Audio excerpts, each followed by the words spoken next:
салом, шумо дар рӯи мавҷи радиои муҳоҷир қарор доред ва ба таваҷҷуҳатон нашри навбатӣ барномаи иттилоотии хабарҳои рӯз бо муҳимтарин таҳаввулоти инсоатаи Тоҷикистон ва ҷаҳон. имрӯз 18 ноябри 2020 сол аст ва хабарҳоро аз Русия шурӯъ мекунем. ҳукумати вилояти Твери Русия тасмим гирифт ки аз соли 2021 арзиши патентро ки муҳоҷирони меҳнатӣ барои кор дар минтақа ба он ниёз доранд афзоиш диҳад. гузориш медиҳад хадамоти матбуоти ҳукумати минтақа.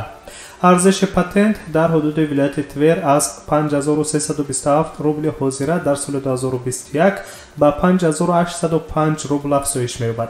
طبق قراری که در جلسه پرزیدیوم حکومت ولایت تور تحت رهبری گوبرناتور ایگور رودینی قبول کرده شد، چنین تدبیر سطح شغل ساکنان محلی را بلند می‌بردارد. در نزد حکومت ولایت تور یک وظیفه مهم هماهنگسازی جبران قوه‌های کاری استاده است. آن جایهایی که مهاجران خالی می‌کنند باید به ساکنان منطقه داده شود و با این سطح بیکاری را در بین اهالی منطقه کاهش دهند. اقتباس می‌آورد دفتر مطبوعات حکومت ولایت تور از قول گوبرناتور منطقه. یادآور می‌شویم که هنوز در سال 2015 نرخ پتنت در ولایت تور برای کار شهروندان خارجی تقریباً 3000 روبل ارزش داشت.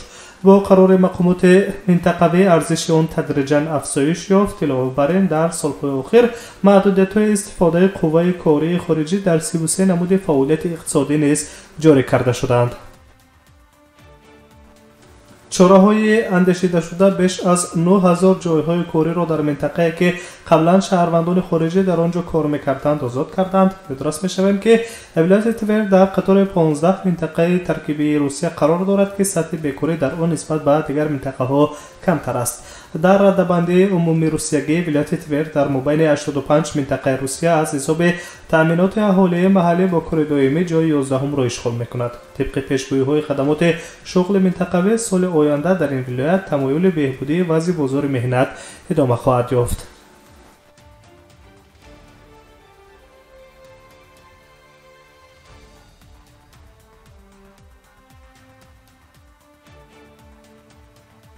ادامه خبرها و به موضوع دیگر می‌گذاریم.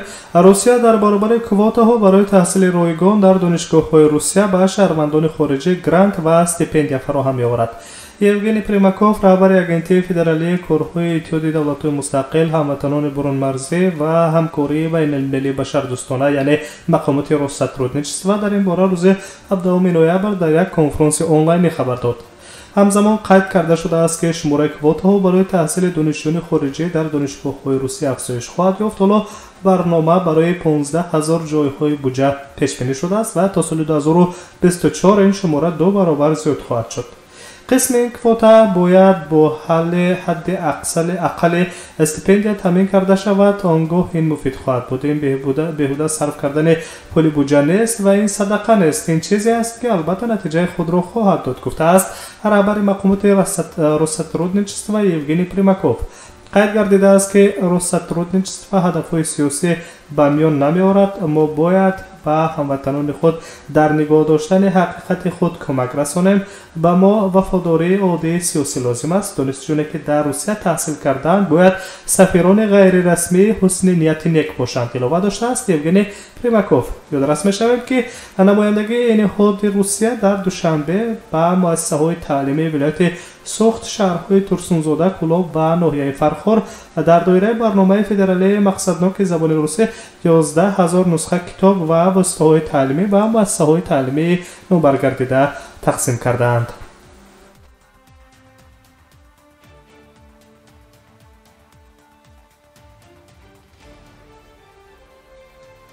نشر خبری را شما مستقیما میشنوید و از مسکو به سنت پتربورگ میرویم.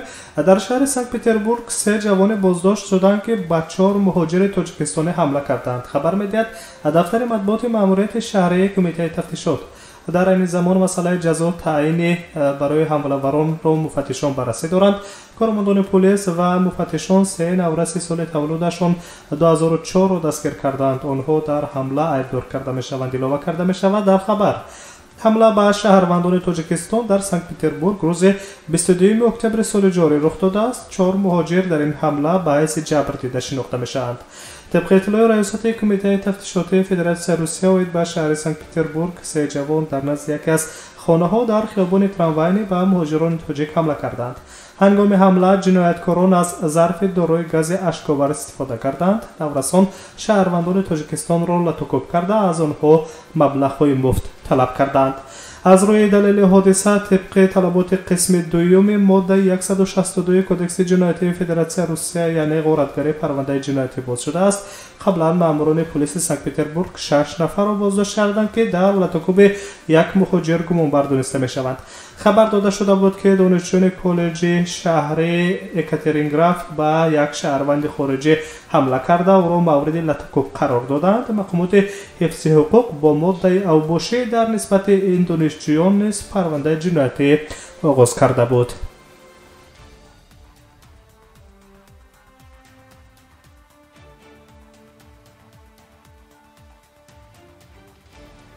تحولات این ساعت تاجیکستان و جهان را در روی موج رادیوی مهاجر میشنوید. طبق گزارش آماری بانک مرکزی روسیه در 3 ماه سوم سال 2020 انتقال پول به کشورهای اتحادیه دولت‌های مستقل به حد 2 سال اخیر رسید. می‌نویسد خبرگزاری ایزوستیا.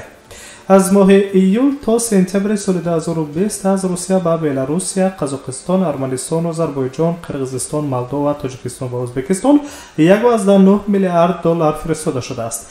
این نسبت به 3 ماه قبل 31% یا خود 1.3 میلیارد دلار زیادتر است که نشان داده بلندترین از نیمه اول سال 2018 می باشد.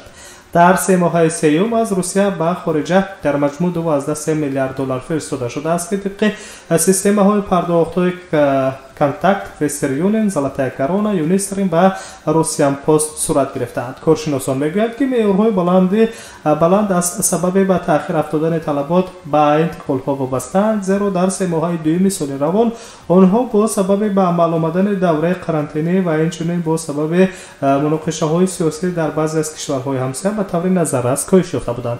در این زمان کارشناسان قید میکنند که انتقال از روسیه عادتا در فصل تیر ماه کاهش می‌یابد، اما این دفعه به آن دلیل که مهاجران کاری بنا به بسته بودن مرزها نتوانستند روسیه را ترک کنند و تا قدر امکان آنها کار را در روسیه ادامه دادند، اکنون مبلغ‌های خود را به نزدیکانشان انتقال می‌دهند. در همین حال طبق پیشگویی‌ها سرعت افزایش منبع حجم معاملات نزد سرحدی می‌تواند در شرایط محدودیت‌های دوامدار کاهش یابد.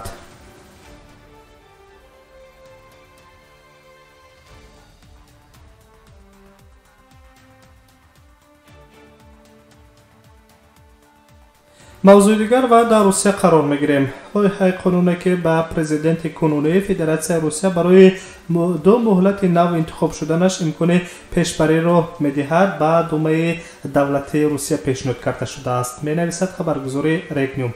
این تشبس را عضو شورای فدراسیون اندری کلیشاس و وکیلان از حزب روسیه واحد پاول کرسانیکوف و اولگا سواستیانووا پیشنهاد کردند. اگر لایحه قانونی مذکور در دومه دولتی تصدیق خود را پیدا کند، پس پرزیدنت کنونی فدراسیون روسیه ولادیمیر پوتین میتواند باز 2 مهلت دیگر دوره پرزیدنتی را به دست آورد.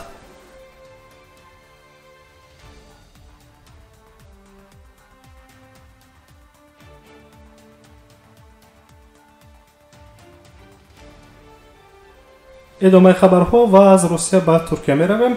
در ترکیه بنا به پنهان شدن به میلان سرایت خوفناک کرونا ویروس نوع کووید 19 در آخر هفته گذشته مقامات وضع قرنطینه قسما جاری کردند. در این باره روز 17 نوامبر پرزیدنت این کشور رجب طیب اردوغان اظهار نظر کرد.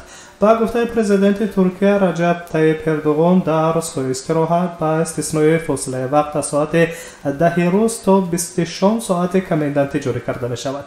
در کشور ترکیه همچنین در پی جاری گردیدن محدودیت‌ها کار قهوه‌خانه‌ها، طربخانه‌ها و مرکزهای دلخوشی شبانه نیز بسته می‌گردند.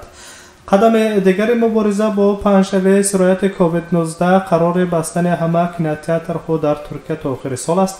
ترکیه علاقه به تجربه جاری کردن ساعت کمایندنتی در روزهای استراحت در ماه اپریل دست زده بود. انقره دعوا دارد که این چاره‌ها امکان دادند که وضع پنهانشوی کرونا ویروس در این کشور تحت نظارت گرفته شود. طبق معلومات آخرین در جمهوری ترکیه 421 از 14000 حالت سرایت کرونا ویروس نوع کووید 19 به قید گرفته شده است که 11700 نفر بیماران گرفتار با این کرونا ویروس وفات کردند و 359000 نفر بیمار دیگر صحت گردیدند.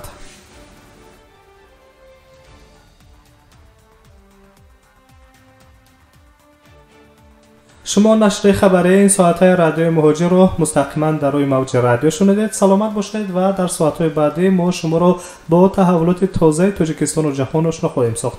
ما رو پیگیری کنید.